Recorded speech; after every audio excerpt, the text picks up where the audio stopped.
अस्सलाम वालेकुम।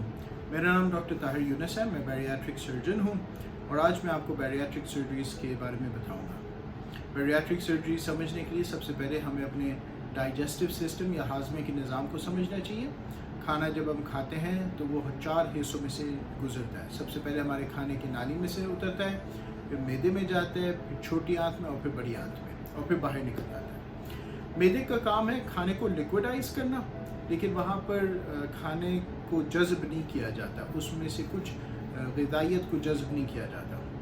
मैदे से लिक्विड बनाने के बाद फिर उसको छोटी आंत में जब खाना जाता है तो वहाँ पर सारा हाजमा होता है और जितनी उसकी ग़िज़ाइयत है वो वहाँ से जज़्ब होता है। छोटी आंत की लंबाई को 6 मीटर है, लेकिन चूँकि वो बारीक है इसलिए उसको छोटी आंत बोला जाता है। और वहाँ से निकलने के बाद जब बड़ी आंत में हो जाता है तो उसकी शक्ल कोई मोशन वाली लिक्विड स्टूल वाली होती है।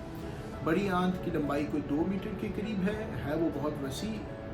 वहाँ पर जितना पानी है उसको जज़्ब किया जाता है और स्टूल को सॉलिड बना दिया जाता है, जो फिर जिस्म से बाहर इखराज होता है।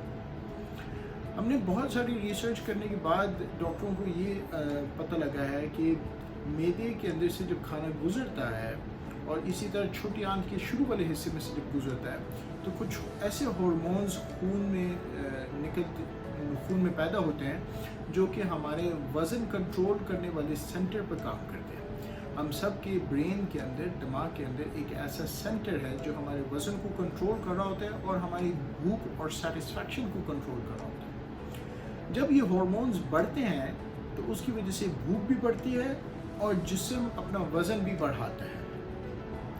और छोटी आंत के आखिरी हिस्से में से कुछ ऐसे हार्मोन्स निकलते हैं जो भूख को मिटाती है और वज़न को स्टेबलाइज करती है।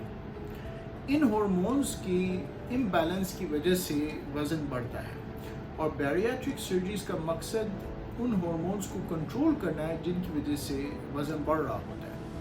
जैसे कि हमें ये अंदाज़ा है कि भाई मैदे के हिस्से में से वो हार्मोन्स निकल रहे हैं, तो जब हम बैरियाट्रिक सर्जरी करते हैं हम मैदे के उस हिस्से को या तो निकाल देते हैं जिसको हम स्लीव गैस्ट्रेक्टमी बोल देते हैं, या उस हिस्से को बाईपास कर देते हैं जिसको हम गैस्ट्रिक बाईपास सर्जरीज़ बोलते हैं। ये जितनी सर्जरीज़ हैं ये हम छोटे सुराखों के थ्रू करते हैं। पेट के अंदर छोटे छोटे सुराख लगा के कैमरा अंदर डाल के ये ऑपरेशंस होते हैं। ये लैप्रोस्कोपिक सर्जरीज़ कहलाती हैं।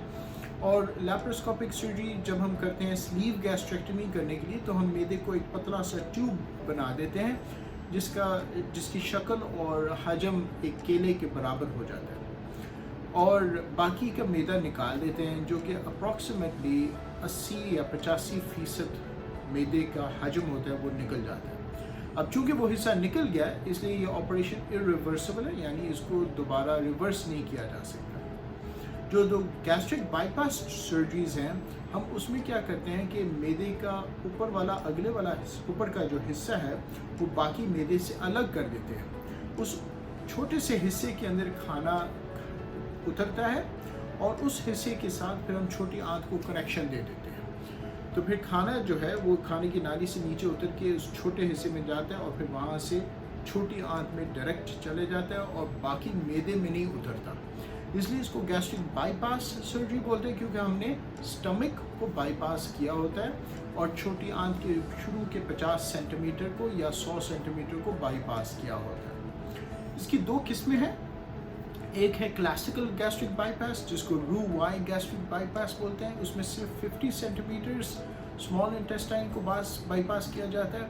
और दूसरी सर्जरी जिसको हम मिनी गैस्ट्रिक बाईपास बोलते हैं उसमें हम मैदे के साथ कोई 150 सेंटीमीटर स्मॉल इंटेस्टाइन को बाईपास कर देते हैं और कनेक्शन का तरीका थोड़ा सा डिफरेंट होता है।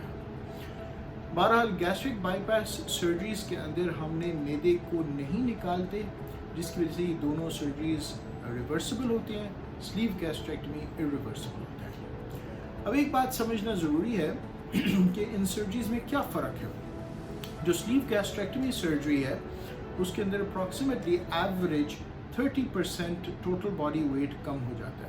अब जब मैं एवरेज 30% बोलता हूँ इसका मतलब है कुछ लोगों का 25% टोटल बॉडी वेट कम होगा और कुछ लोगों का 45% टोटल बॉडी वेट कम हो जाएगा, लेकिन वो एक्सट्रीम्स है। मोस्ट पीपल जो जितने मेजॉरिटी पेशेंट्स हैं वो 30 से 35% उनका वेट कम हो जाता है। जो बाईपास सर्जरीज हैं उसमें थोड़ा सा वज़न ज़्यादा डाउन होता है, अप्रॉक्सीमेटली 35 से लेकर 40% एवरेज वेट लॉस होता है। इसका मतलब है इसमें भी एक रेंज है 30 से लेकर 50% टोटल बॉडी वेट कम होने की। लेकिन फ़र्क इन दोनों ऑपरेशंस में मेजर जो फ़र्क है वो ये है कि लॉन्ग टर्म में क्या होता है। जो स्लीव गैस्ट्रेक्टमी सर्जरीज है उसके अंदर चूँकि हमने इंटेस्टाइन्स को नहीं बाईपास किया होता, इसलिए जो वाइटामिन्स की डिफिशिएंसी के चांसेस हैं वो बहुत थोड़े हैं, अप्रॉक्सीमेटली 25% है 2 से 5 साल के फासले में।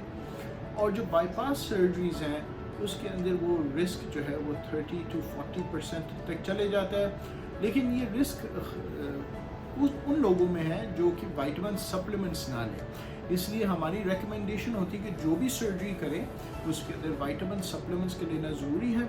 उसमें एक मल्टीविटामिन रोज़ाना सुबह और रात को सोने से पहले कैल्शियम सप्लीमेंट और विटामिन डी सप्लीमेंट ये लेना ज़रूरी है। अब लोग कहते हुए इतनी सारी गोलियां हमें लेनी पड़ेंगी ऑपरेशन के बाद, लेकिन असल में ये सर्जरी उन लोगों को सबसे ज़्यादा फ़ायदेमंद है कि जो 12 गोलियां ले रहे होते हैं शुगर के लिए, ब्लड प्रेशर के लिए, कोलेस्ट्रॉल के लिए और दर्दों के लिए। तो जब ये सर्जरीज कर लेते हैं वो सारी दवाइयाँ ख़त्म हो जाती हैं और उसके बजाय वो वाइटामिन्स ले रहे होते हैं। वैसे भी आजकल लोगों को वाइटामिन्स लेनी चाहिए, इसलिए क्योंकि हमारे ग़िज़ा के अंदर वाइटामिन्स कम हैं और अक्सर लोग धूप में नहीं निकलते और दूध भी नहीं पीते, जिसकी वजह से उनके अंदर विटामिन डी और कैल्शियम की कमी पाई जाती है। गैस्ट्रिक बाईपास के बारे में और मालूमात के लिए हमारी वेबसाइट ज़रूर विज़िट करें, उसके अंदर आपको सारी बैरिएट्रिक सर्जरीज़ की डिटेल्स भी मिलेंगे। और हमारे फ्यूचर वीडियोस को भी फॉलो कीजिए, सब्सक्राइब का बटन और बेल का बटन दबाइए और अपना ख्याल रखिए। अल्लाह हाफ़िज़।